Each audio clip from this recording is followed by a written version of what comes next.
पहाड़ी तरह ऊंचा एक साइड में ऊंचे पहाड़ हैं हाँ अरे और कन एक साइड में गंगा है कहने की बात नो कोनी दो दो आदमी बराबर बराबर चल सकते ना ना ना ना गौमुख हम जब गए थे ना तो जो गौमुख गया था हम उससे पूछे गौमुख क्या चीज़ है गौमुख की क्या चीज़ है तो बाबा उन्नावन बुलाने वाले हैं वो गए थे गौमुख से रामेश्वरम कावड़ चढ़ाई थी उन्होंने तो हमने उससे पूछा उन्होंने कहा गौ आगे जाकर न गंगोत्री से आगे जाकर गौ का मुख है उसके अंदर से पानी पड़ता है वहाँ से चालू होती है वहाँ गंगा जी चालू होती है और वहाँ पर ज़्यादा बर्फ ही बर्फ है सारी बर्फ डले डले बर्फ है बर्फ इतनी बड़ी बड़ी शिला है ये मतलब आपने ये जो लग रहा है ना इससे बड़ी बड़ी शिला है ये इससे ही बड़ी बड़ी तो फिर हमने किसी और से पूछा गौमुख क्या है किसी ने कहा शेर का मुख है कि उसके अंदर से पानी पड़ता है तो वो गौमुख है फिर किसी और से पूछा उसने कहा जैसे ट्यूबवेल का झरना बहता है ना ऐसे आखिरी में पहाड़ के अंदर से पानी निकलता है उसे गौमुख कहते हैं तीनों सच्चे हैं तो सच्चाई उनकी कैसे हुई तीनों की एक ने गौ का मुख बताया एक ने शेर का मुख बताया एक ने ट्यूबवेल का बताया तो अलग अलग पानी होगी ना तो एक तो झूठे दो तो झूठे हैं ही उनमें कोई मन वो सच्चे कैसे हुए हमने वहीं जाकर नहीं इस बात की वो तो जैसे तैसे हम ऋषिकेश में आकर के ना अपनी कार से और किस सन में 78 के आसपास हो रही थी बहुत पहले 78 के आसपास की तो अपनी कार लेकर मैं खुद ही चला गया और तैयार मेरे साथ शंकराचार्य जी के माध्यम से हम उस आश्रम को जानते थे महाराज जी को नहीं जानते थे उनका रेफरेंस देकर ना और हम वहाँ पर रुके उन सब ने पूछा गौमुख मैंने कहा हाँ गौमुख चले जाओ वो रास्ता उधर नहीं जाता है चले जाओ तो हम सुबह सुबह जल्दी उठ करके ना फ्रेश हो गए और बिना नहाए धोए और गौमुख के लिए चले गए तो हमारे पास में कोई वस्त्र था नहीं ना ही हम लोग को ज्ञान था बस वो कावड़ के में जो सामान ले जाते हैं ना खेस अंगोछा कच्छा बनियान यही थी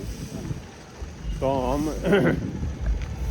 किसी ने फिर हमने पूछा गौमुख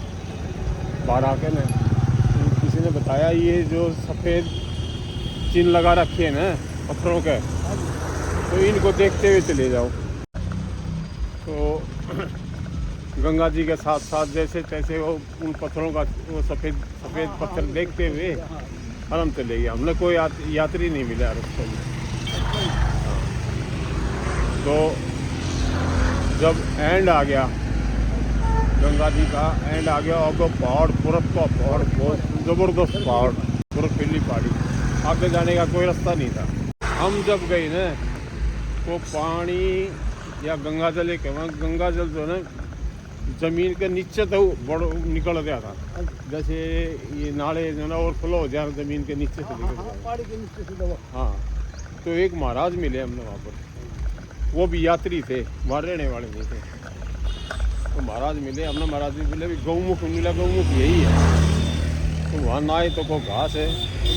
ना कोई पेड़ है तो अब कुछ नहीं है ठंड खूब है तो वहाँ बैठ कर ना हम डिस्कस करने लगे आपस में मगर यार बाबा होना तो झूठ बोल रहे नहीं और क्या नाम है अभी गौ का मुख से उसके अंदर से गंगा जल मगा से आठ तो गौ का मुख है नहीं और मगा वो दो तो और तो पूछे नहीं वे साले झूठे होंगे हाँ मगर बाबा होना झूठ नहीं बोल रहे तो हम अपना संग ये कर रहे थे आज तक धूप निकल रही थी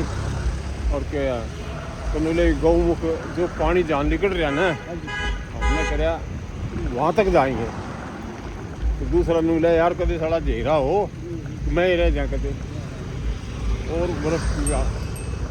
बैठे रहे थोड़ी देर के अंदर धूप जो है चली गई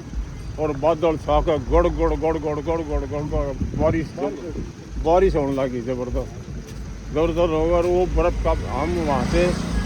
तकरीबन 100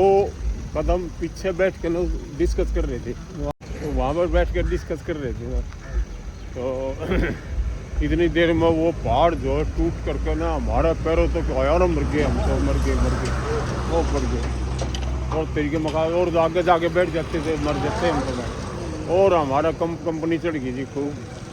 तो जब फिर बाद में देखा ना, फिर ऊपर से पानी निकलने लग गया। हाँ, वो दबाव हो गया ना, पत्थर का नीचे, पत्थर तो ऊपर से पानी निकलने लग गया। तो ऊपर से निकलने लग गया ना, वो बर्फ़ का कटाव करते करते जो ना वो शेर का मुख सा दिखने लग गया। और कटाव मिला तो फिर जो जैसा वो आकरण देख के ना, मतलब मैं इस चीज़ को देख रहा हूँ, उसका वो वहीं तो फिर वो गऊ का मुख सा बनने लग गया। फिर हमने कहा भी वो तीनों सच्चे थे। वो जब भी हम मान लो इस नीचे से पानी निकलता होता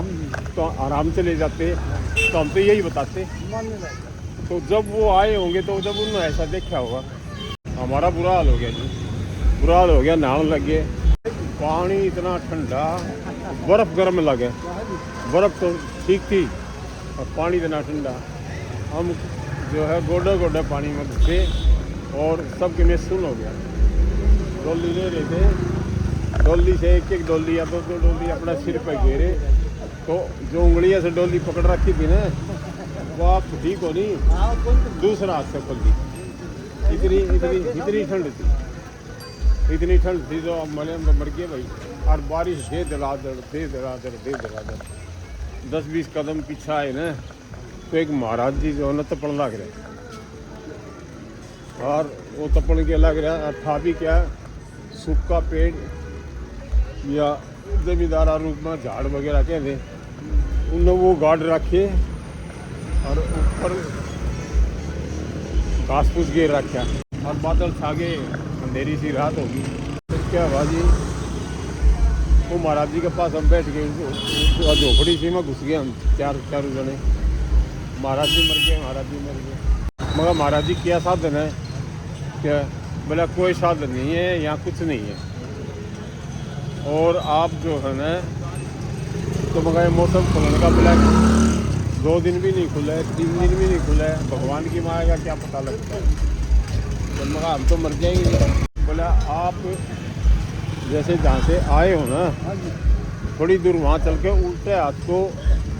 नीचे की तरफ जाना, वहाँ लाल बाबा का आश्रम है। आपको वहाँ कंबल भी मिलेंगे और चाय भी मिलेगी, खाना वाना सारी चीज़ मिलेगी मकान से। तो भीगते हुए और करते हुए, और लाल बाबा का और 3 आश्रम जो है 3 डली हुई थी और हम लाल बाबा के पहुँच गए। लाल बाबा के जो है हम गए जब तकरीबन